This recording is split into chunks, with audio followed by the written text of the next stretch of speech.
Oke, selamat pagi ya. Pagi ini saya mau mereview barang yang mau dikirim ya. Jadi ini ada orderan ya untuk Toyota Harrier ya, Toyota Harrier RX 240. Saya juga nggak tahu tipe-tipenya apa, pokoknya intinya Harrier yang bulat, lampunya belakangnya bulat-bulat ya, yang pantatnya kayak Starlet ya, yang melengkung, Harrier RX 240. Mungkin ada yang tipe RX 300, ada yang tipe RX 350 kali ya. Saya juga nggak tahu tipe-tipenya karena setahu saya cuma beda cc. Cuma intinya lampunya adalah sama. Jadi di headlamp itu menggunakan bohlam D2S ya. Proyektornya itu RX 330 atau RX 270 atau RX 240 ya. Menggunakan proyektor tipe D2S. Nah, ini bohlamnya sekalian di order untuk Bapak Haji ya, Hadayat ya. Bohlamnya ya. Untuk headlamp nanti kita akan tes di kesempatan terpisah, tapi ini adalah LED untuk fog lampnya. Fog lampnya itu menggunakan tipe HB4 ya. HB4 9006. Jadi saya rekomendasi 3 warna. Kenapa 3 warna ya? Buat hujan, kabut ya, sangat membantu, sangat tembus. Nah, saya banyak melihat mobil-mobil Toyota Harrier tersebut di Jakarta juga ya, banyak headlampnya sudah menguning ya. Jadi kalau rumah fog lampnya bagus, mestinya outputnya ini akan bagus ya. Karena krom-kroman reflektornya itu harus bagus. Kalau kromannya sudah rusak atau mikanya sudah butek, ya itu akan mempengaruhi hasil cahaya ya.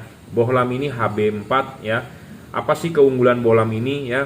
Bohlam ini menggunakan 2 buah chip dempet ya. Bisa kuning, bisa putih, dan dia center chip.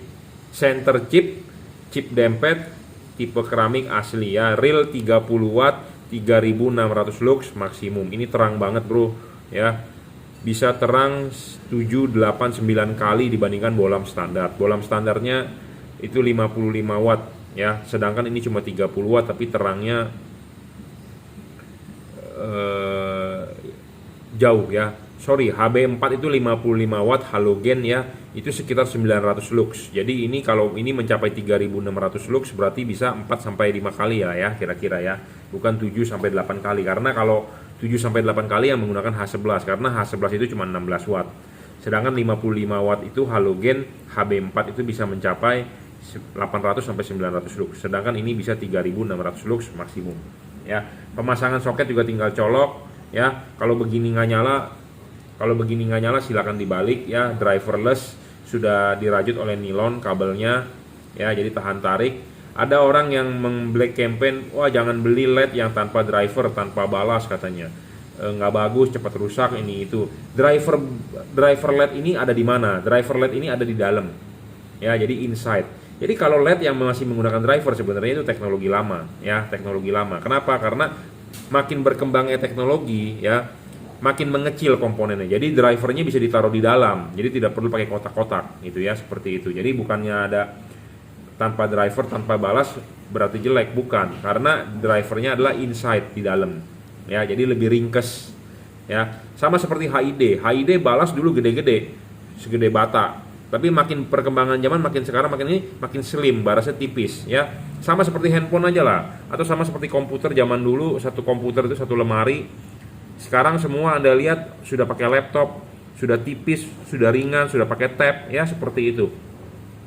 Jadi kalau ada yang black campaign tanpa balas jelek, ya berarti dia nggak punya ilmu untuk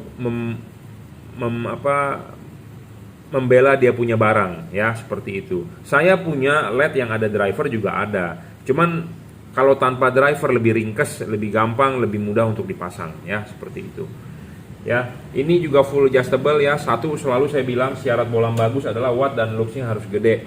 Wattnya itu harus gede. Level wattnya bohlam ini di 30 watt, 3600 lux maksimum. Syarat kedua bohlam bagus adalah harus stabil, tidak boleh ngedrop ya. Syarat ketiga adalah adjustable. Nah, adjustable ini penting, kenapa? Karena LED tersebut kita bisa menaruh chip kuningnya di bawah atau chip kuningnya di atas, jadi bisa diputar ya. Kalau ini adalah chip kuning di atas, chip putihnya di tengah ya. Kalau kita balik seperti ini, chip kuningnya akan di bawah, chip putihnya tetap di tengah. Jadi posisi kuning kalau di bawah, sorotan kuning akan lebih jauh. Kalau posisi kuning di atas, sorotan kuning akan lebih dekat dibandingkan putihnya. Nah, dia chip putihnya menggunakan center chip, jadi yang bisa berubah warna, yang bisa berubah fokusnya hanya warna kuning saja, ya. Seperti itu. Syarat keempat, bohlam bagus harus bisa diservis. Bohlam ini nggak bisa diservis, saya ngomong apa adanya to the point karena chipnya chip CSP. Syarat kelima bohlam bagus adalah soal bayangan gelap. Nah, bayangan gelap LED ini adalah kecil, kita akan tunjukkan ya. Nah, ini bayangan gelap di temboknya kecil tuh, hanya garis begitu ya, kecil dan tidak boleh terlalu gelap ya. Tipe ini adalah tipe HB4 9006 ya. Ini bohlam bisa berubah warna, bisa putih kuning, bisa kuning ya. Bisa putih kuning, kuning. Jadi bisa berubah warna. Bagaimana cara mengubah warnanya? Dengan mematikan, menyalakan switch lampu ya. Seperti itu. Nah, syarat selanjutnya bohlam bagus adalah tidak boleh storing ya. Storing ini dalam arti tidak mengganggu kinerja komponen elektronik di mobil Anda. Contohnya mobil Toyota Harrier ini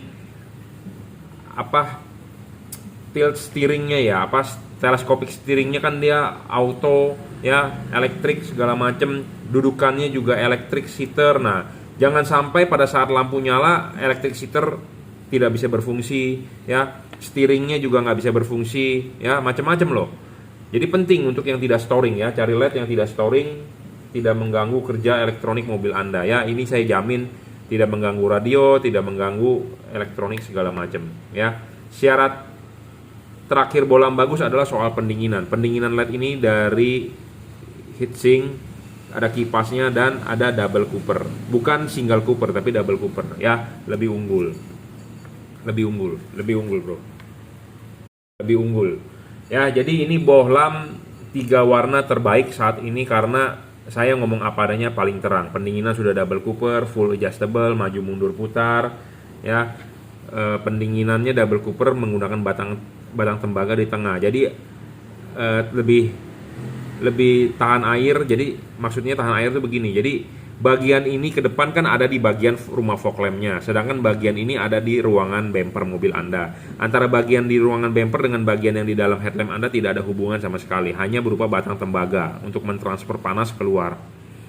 Jadi tidak ada lubang, tidak ada sekat. Jadi Anda mau nerobos banjir aman ya. Kalau LED yang ada lubangnya teknologi lama, sistem jepit, itu bisa membahayakan. Kalau Anda menerobos banjir, air bisa masuk ke dalam rumah fog lamp Anda dan debu juga bisa masuk karena dia ada kipas kalau ada hubungan dengan udara luar. Sedangkan ini tidak ada hubungan dengan udara luar ya. Pas pada saat ini dipasang ya, antara bagian heatsink kipas yang dari sini ke belakang dengan bagian dari sini ke depan tidak ada hubungan sama sekali ya. Benar-benar tertutup ya. Full adjustable penting untuk mencari fokus ya, bisa putar, maju, mundur, selalu saya bilang harus adjustable ya. Ini untuk fog lampnya saya sangat rekomendasi ya untuk Toyota Harrier, tipenya adalah HB4.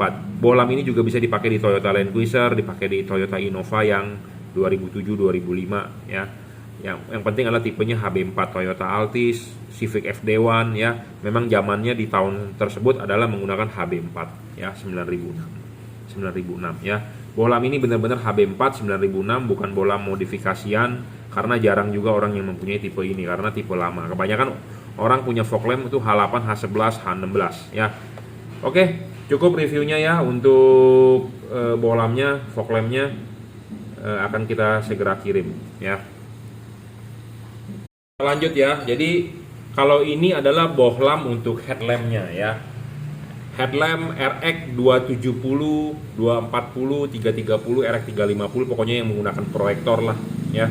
Proyektor menggunakan D2S dan dia AFS ya. Bohlamnya seperti ini ya. D2S tipenya ya. Saat ini sedang kita ngetes ya. Jadi saya jual nih bohlamnya ya. Jadi buat Anda yang di headlampnya yang lampunya sudah payah, sudah meredup, bisa ganti bohlamnya. Tapi memang ya, saya banyak menemukan di Toyota Harrier tersebut, di Lexus itu kebanyakan headlampnya sudah katarak ya. Katarak itu dalam arti mikanya udah butek. Nah, itu mempengaruhi output cahaya ya. Jadi yang dijual adalah bohlamnya, balasnya pakai originalnya ya. Kita akan tes nyalanya ya.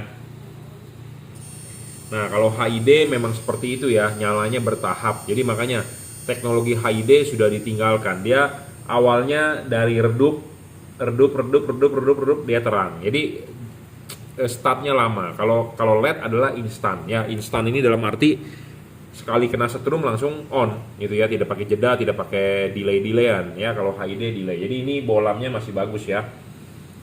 Barang baru ya, bukan barang bekas, bukan barang rusak, makanya kita tesin nyala ya. Jadi untuk Toyota Harrier ya, bolam D2S. Harganya berapa? Jika Anda berminat bisa WhatsApp saya ya, 0898 269 3838 ya. Silakan WhatsApp jika berminat ya, atau Anda mau saya pasangin juga bisa, datang Jelambar Selatan 17 Blok M nomor 5 Grogol Jakarta Barat ya. Jadi ini PNP itu plug and play ke bolam aslinya Toyota Harrier ya. Karena soketnya Harrier adalah seperti ini, tapi kita saat ini sedang menguji bukan pakai balasnya Toyota Harrier, pakai balas HID buatan Cungko ya, tapi kita nanti sama seperti yang di mobil adalah soketnya D2S ya. Pemasangannya jangan lupa pasang dulu dudukannya ya. Oke. Ya. Tuh, waktu pertama kali nyala dia akan meredup dulu terus baru terang ya. Bolam ini terang sekali bro kalau baru ya. Tapi memang terangnya ini masih kalah dibandingkan LED karena ini sekitar 2000 lux kira-kira HID 35 watt 40 watt 2000 lux. Sedangkan LED itu 3600 lux ya. Jadi LED lebih terang, lebih instan nyala ya. Oke, jadi bolam D2S ini untuk Toyota Harrier ya. Toyota Harrier RX 240, RX 270, RX 300, RX 330, 3350 ya, yang menggunakan bolam D2S. Nah, saya punya stok spare part bolamnya ya. Jika berminat boleh. Nah, ini sekalian tadi di order berikut fog lampnya. Fog lampnya menggunakan HB4 masih halogen ya. Kita rekomendasi LED JL3, juragan lampu 3 warna ya. Ini akan segera kita kirim untuk Pak Dayat di Tamiang ya. Oke. Ya, reviewnya untuk Toyota Harrier ya. Oke, terima kasih.